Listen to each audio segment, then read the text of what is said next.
నమస్తే అవధాన్. మీనాక్షి నటరాజన్ తెలంగాణకి Pradesh Congress all India Congress committee నుంచి ఇన్ఛార్జిగా వ్యవహరిస్తున్న మనిషి. చాలా డౌన్ టు ఎర్త్ మనిషి. ఆమె మీద అందరికీ చాలా గౌరవం ఉంది బియాండ్ ది పార్టీ.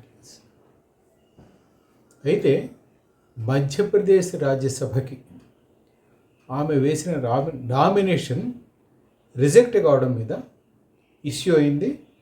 ఆమె తన మీద రిజిస్టర్ అయిన ఒక కేసుని దీంట్లో నామినేషన్ పేపర్స్లో వివరించలేదు అనే దాని మీద బీజేపీ అభ్యర్థి ఇచ్చేస్తే దానిని రిటర్నింగ్ ఆఫీసర్ ఆమె అప్లికేషన్ రిజెక్ట్ చేశారు.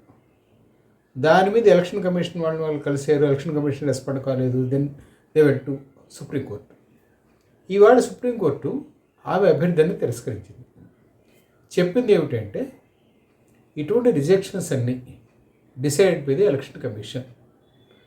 ఇప్పటి వరకు మేము ఇటువంటి వ్యవహారాల్లో ఎక్కడా జోక్యం చేసుకోలేదు. జోక్యం చేసుకునే ఒక్క సందర్భం కూడా లేదు. ఇది అక్కడ డిసైడ్ అవ్వాల్సిందే. మేము దీంట్లో జోక్యం చేసుకోము అని చెప్పి చాలా క్లియర్గా చెప్పేసింది. అది అయిపోయింది అక్కడ. అయితే అంటే మీనాక్షి నటరాజన్ని రాజ్యసభ పంపాలని కాంగ్రెస్ హైకమాండ్ డిసైడ్ చేయడము, దానికి అనుగుణంగా అన్ని ఏర్పాట్లు చేసుకోవడం అంతా బాగుంది. అయితే జరిగిన పొరపాటు ఎక్కడ అంటే ఈ కేసుని ఆమె అక్కడికి చెప్పకపోవడం. ఖచ్చితంగా అది పొరపాటే. ఇంటెన్షనల్గా కావాలి చేశారనైతే ఎవరు అనుకోవట్లేదు. ఫస్ట్ చాలా చిన్న కేసు కనుక ఇది పెద్ద ఇంపార్టెన్స్ ఉండదు అని ఆ నామినేషన్ పేపర్స్ ఇచ్చేసిన వాడు ఎవరో భావించి ఉండొచ్చు.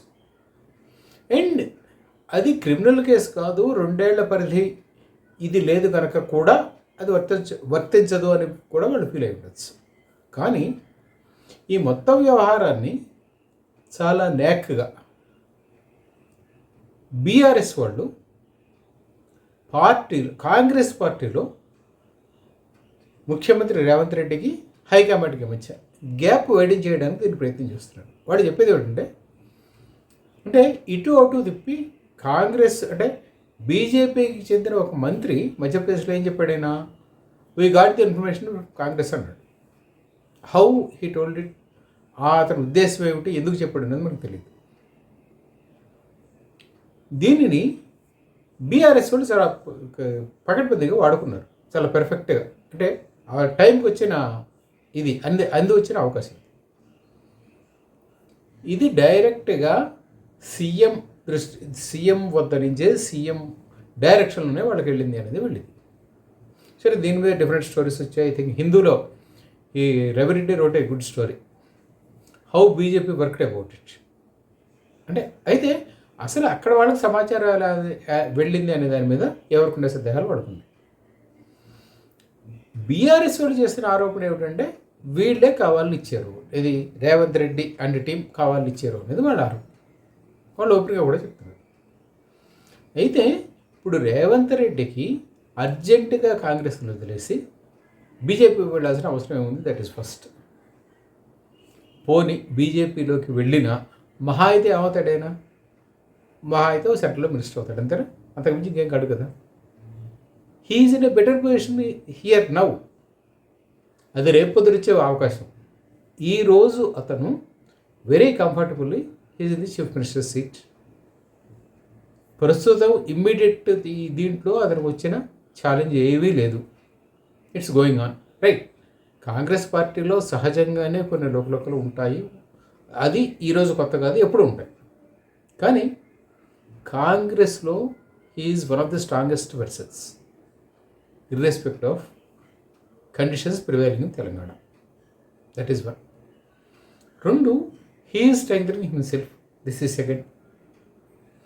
And third one is Congress party is not in a position to antagonize him. ఇవన్నీ కండిషన్సే.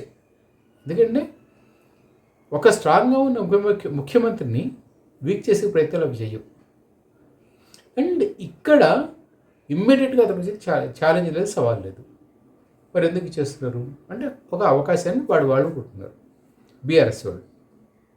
కానీ దీన్ని ఎవరు నమ్ముతారు? ఎవరు నమ్మడానికి సిద్ధంగా లేరు except BRS cadre. Yes, BJP may try to woo him, there is no doubt. ఎందుకంటే when they feel that there is a successful leader whom they can rope in, మనం ఎవరినైనా మన దాంట్లోకి చేర్చుకోవచ్చు, వీళ్ళ వల్ల పార్టీకి ప్రయోజనం ఉంటుందని కూడా చేర్చుకుంటారు. మనం వెస్ట్ బెంగాల్లో చూసాము. Then we had Himanta Biswa Sarma అస్సాంలో చూసాము, చాలా చోట్ల చూసాము. And nothing wrong for a political party to lure someone who is capable of becoming some important person in the party or in the politics. కానీ బీఆర్ఎస్ వాళ్ళు ప్రస్తుతం చేస్తున్న ఆరోపణలు మాత్రం ఇది కనపట్టలేదు. And they are trying to make it big. Yes, కాంగ్రెస్లో వాళ్ళు ఎవరో సమాచారం ఇచ్చారు అని చెప్పి ఆ బీజేపీ మంత్రి చెప్పాడు వచ్చిన వార్తతో తర్వాత బీఆర్ఎస్ వాళ్ళు చాలా బలంగా ప్రచారంలోకి తీసుకొస్తున్నారు. షూర్గా రేవంత్ రెడ్డి ఇప్పుడు కాంగ్రెస్ పార్టీతో విభేదించి బయటకు వచ్చే ఉద్దేశం కానీ కాంగ్రెస్ పార్టీని ఇచ్చేసుకుని ఏదో బీజేపీ వైపు మొగ్గాలన్న ఉద్దేశంలో కానీ ఉన్నట్టయితే కనపడుతున్నాం. అండ్ ఈ ప్రచారం వల్ల బీఆర్ఎస్ విల్ గెట్ డౌన్, ఇంకాస్త కింద గడిపోతుంది దాని credibility. It's not right Avadhanam.